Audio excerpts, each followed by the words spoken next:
After a massive bull rally of 18 months, do you think there are signs that the bull rally might finally have ended? Is a huge sell off very likely in the market? And what are the three strategies that you should know given the current market situation? Let's find out in this video. Alright, so before we start, here's a disclaimer for you. In the long term, I'm very optimistic on the Indian equity market. So we will be talking about three reasons why the bull run might have ended in the short term and the markets might consolidate going forward. With that disclaimer out of sight, let us talk about the three reasons why this rally has now ended.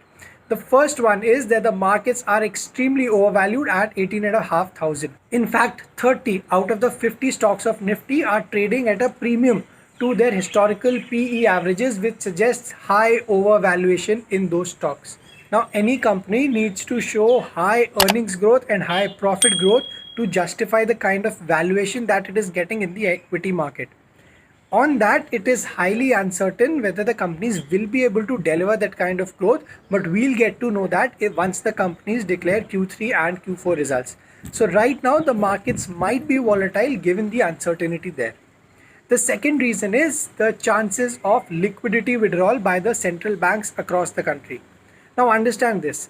The bull rally that we have seen was largely a result of the infusion of liquidity by the central banks across the country. This was done to facilitate growth, which was the need of the hour during COVID. But a side impact of this is that it has a tendency to increase inflation. Now, because the growth is back on track, there are chances that the banks might want to focus on inflation and consequently withdraw the amount of liquidity that was injected into the market. Now, the third reason is higher oil prices, which are posing a mammoth inflationary pressure on the economy. You combine it with the fact that the interest rates might go up to control inflation and the markets will be extremely volatile until this situation is clear. So these are the three reasons why I expect that the markets may consolidate or even correct to a few percentage points in the near term. Now, having said that, do I feel that a huge market correction is coming our way and should we be afraid?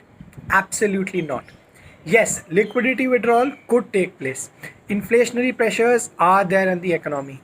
But the impact of all this is only going to be to the extent of controlling inflation. I strongly believe that if the growth starts to take a hit, the central banks are going to go back to their initial plan of infusing liquidity in the market. On top of that, I do expect that the earnings of the company that they will report in Q3 and Q4, if not very good, will be decent, and that is also going to have a positive impact on the overall Indian equity market. So we might not see a huge sell-off. Having said that, 5 to 6 percentage points of market correction might take place, and trust me, it's going to be extremely healthy for the market because a lot of good stocks will then be available for you at really good prices.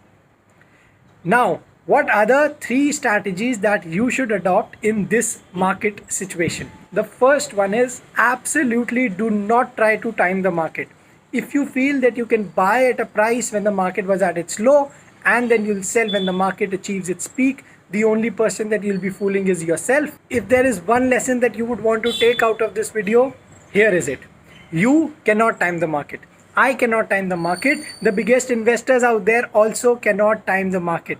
The idea here is to be disciplined, to be patient, and keep investing consistently in good companies after doing a proper research. The second point here is diversification of your portfolio. If you feel that the equity markets have shot up by a huge extent, you can always diversify by investing in gold, maybe real estate, and even invest across geographies where the correlation of their asset classes with the Indian stock market is not very high. The third strategy that you should adopt is that you should always preserve your gains. Now, if you have been in the market for the past 18 months, I am very confident that you would have made a lot of money. But now is the time to protect it from a sudden market correction. You would not want any sell-off to wipe off all the gains that you have earned in the last year and a half. For that, you can book partial profits and restore your asset allocation to the one when you started investing. For example, if you would have invested 50% of your portfolio into equity, because of the upsurge in the market, that 50% would now have been 60% or a 65%. So you can book profits to the extent of bringing back your asset allocation from the current number to 50%.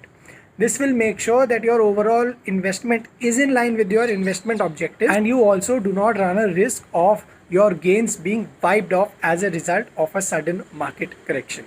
Alright, these were the 3 points that you can adopt in this current market situation. I hope you like the content.